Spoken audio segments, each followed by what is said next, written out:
Hello, my Randolph art students. Here I am at home, just like you guys are.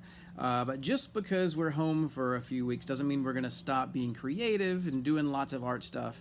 In fact, while you guys are at home, I want you to try to get in as much sketching and coloring and what other fun, creative stuff you can get in, so that when we get back, we'll be fresh and ready to just keep on going like we've been doing.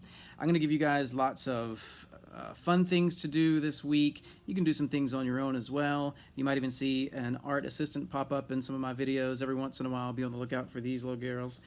And all right, let's get to it. So for this week, we're going to talk a little bit about sculpture, which is any kind of three-dimensional art. And I'm outside right now in the woods. I bet you didn't know that around here, there's a lot of art media that we could use to create our own sculptures.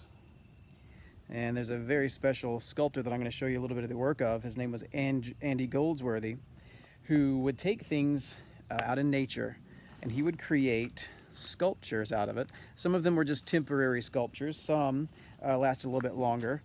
But if you're looking at the pictures now on your screen, these are some of the things that Andy Goldsworthy would create just out of things that he would find lying around outdoors. A lot of thinking and planning would go into it, but he, as you can see, did a really incredible job.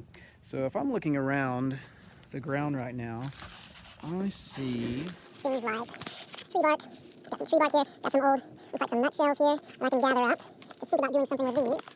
Let's see what else I have. Let's see, there's some rocks here. Let's start gathering a pile. Some branches. Let's see. I'll gather my pile. So here are some other Andy Goldsworthy sculptures.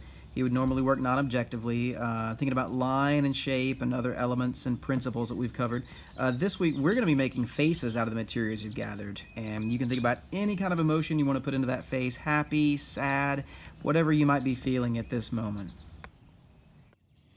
Okay, so I've spent some time collecting just materials around the house, out in the woods, whatever you can find. I've got some rocks and some bark and some twigs and branches.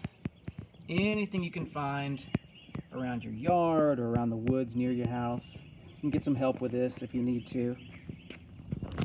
So once you're ready to sculpt with the materials you've gotten, you can pretty much start with whatever materials you want, with whatever part of the face you want.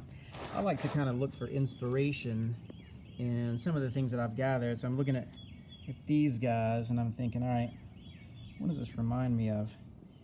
And to me, it kind of looks like the little sides of your nose, you know, that kind of cover the sides of your nostrils. So I'm already thinking about what I can use some of these things for. And everybody's going to come up with something different, of course. When we post these on Seesaw, I cannot wait to see what all of you guys came up with the materials you found. Okay, so I've been thinking and working a little bit. And here's what I have so far. So you can find things to use for lines. I found these really cool reeds growing in some wet, squishy parts of the woods. This rock right here reminded me of that football shape of the eye, so I got a little inspiration from that. I've got some bushy eyebrows coming off the top. Now, I'm not really going to show you how mine turns out. I want you guys to have your own ideas. Of course, you can use ideas that you see from anything else, but be thinking creatively and just keep working.